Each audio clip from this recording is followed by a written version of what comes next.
টাকা তো বুদ্ধির পিছে পিছে দৌড়বে। আমরা এখন বলছি টাকা নেই, টাকা নেই, টাকা নেই তো বিষয় না, বুদ্ধি নেই, বুদ্ধি নেই বলতে পারেন। কেন বুদ্ধি থাকবে না আমাদের? বুদ্ধি থাকলেই টাকা। যারা আমরা বলছি রিটায়ার্ড, একটা শব্দ বলছি, আমি বলছি রিটায়ার্ড বলে কোনো শব্দ নাই, পুরো শব্দটাকে আমরা রিটায়ারমেন্টে পাঠিয়ে দিলে ভালো হয়।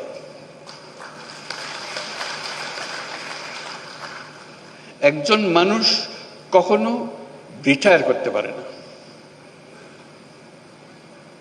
সে মৃত্যু পর্যন্ত সচল সজাগ কর্মঠ, তার আগে সে থামে না। কিন্তু আমরা একটা বয়স নির্ধারণ করেছি, এত বছর হলে তুমি রিটায়ার, তারপর বলছি আমার তো কাজের না, আমার তো রিটায়ার হয়ে গেছে। জোর করে মানুষ একটাকে অচল করে দিল, বেকল করে দিল, শব্দ একটা আবিষ্কার করে। আমি এই শব্দটাকে ডিকশনারি থেকে বের করে দিতাম। আপনি বলেন 70 বছর, 80 বছর, 90 বছর, কি অসুবিধা আছে? যতক্ষণ পর্যন্ত আমি চিন্তা করতে পারি, কাজ করতে পারি, বুদ্ধি দিতে পারি, আমি তো সচল, আমি মানুষ। কাজেই তরুণরা যেরকম কাজ করবে, বয়স্করাও কাজ করবে।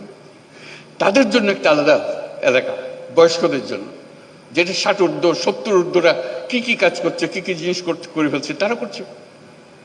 কাজে ওই যে বললাম, উপজেলায় উপজেলায় হবে, প্রতিযোগিতা হবে এবং তাদের চিহ্নিত করা হবে, যারা আসছে তাদের তালিকা হবে, তাদের জীবনী ছাপা হবে, তারা কি করছে। তারপর তাদের দেখতে আসবে সবাই, দলে দলে আসবে, সারা দেশ জুড়ে আসবে, বিদেশ থেকে আসবে, কে কি করছে। আপনাদের বহু ঘটনা জানা আছে, আমার বলার দরকার নেই।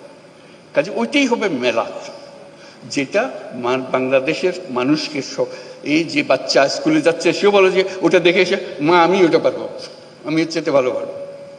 সে ক্লাস 7-এর ছাত্রী, সে ক্লাস 7-এর ছাত্র, তার মাথায় বুদ্ধি এসছে, করুক না, অসুবিধা কি?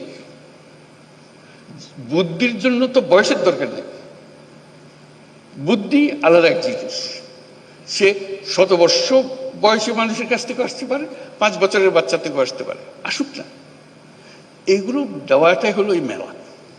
কাজে আমরা এই মেলা, আজকে আমরা দেখব, মেলা আমাদের উৎসাহিত করবে, কিন্তু ভবিষ্যতের মেলা সারা দেশ জুড়ে হবে, জায়গায় জায়গায় হবে। এবং এটা হলো চূড়ান্ত মেলা, সবাই আসবে, দেখতে আসবে, বুঝতে আসবে, শিখতে আসবে, বিনিয়োগ করতে আসবে। এখানে যারা দেখতে আসবে তাদের অর্ধেকাংশ হলো যারা বিনিয়োগ করতে চায়, সঙ্গী খুঁজতেছে, কোন ব্যবসাটা সে ধরবে, কোন ব্যবসাটাকে নিয়ে সে এগিয়ে যাবে।